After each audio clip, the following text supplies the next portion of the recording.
এক বছর কেটে গেছে। ঢোলকপুর আবারও শান্ত হয়ে উঠেছিল। গ্রামের মানুষ আবারও সুখী দিন কাটাতে শুরু করেছিল। প্রতি পূর্ণিমায় মানুষ একটি করে প্রদীপ জ্বালিয়ে ঠুং ঠুং ঠুং সাহুরকে স্মরণ করত। কিন্তু এক রাতে এমন কিছু ঘটলো যা আবারও সবকিছু বদলে দিল।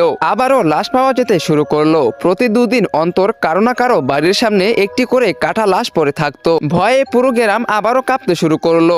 একদিন গ্রামবাসী মহারাজের কাছে গিয়ে কান্নাকাটি করে সব কথা জানায়। রাতে মহারাজ দুই সেনাপতিকে আদেশ দেন, যাও এবং খুঁজে বের করো এই ঘটনার পিছনে কে আছে। কিন্তু সকালে ফিরে এলো শুধু তাদের নিথর দেহ।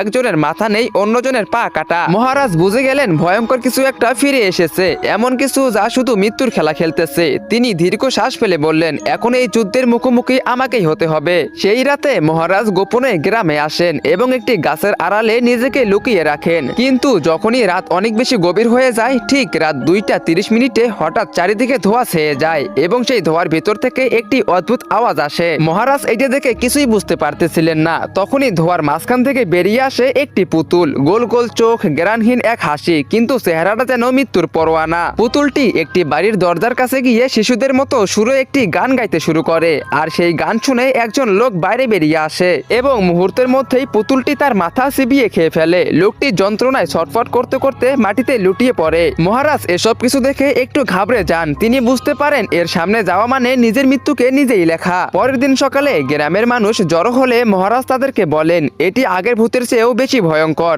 একে শুধু সেই হারাতে পারবে যে আগে থেকেই মৃত্যুকে জয় করে রেখেছে। তো বন্ধুরা, এরপর কি হয়েছিল? গ্রামবাসীরা এবার কাকে ডাকতে চলেছে? কে আসবে আর গ্রামবাসীদেরকে এই পুতুলের হাত থেকে বাঁচাবে? তোমরা সেটা দেখতে পারবে পার্ট 4-এ। পার্ট 4 দেখতে চাইলে ভিডিওতে লাইক করে চ্যানেলটিকে সাবস্ক্রাইব করে দাও। আর অবশ্যই কমেন্ট বক্সে পার্ট 4 লেখো। আর তোমরা যারা এখনো পার্ট 1-2 দেখো নাই, এখনই গিয়ে পার্ট 1-2 দেখে আসো।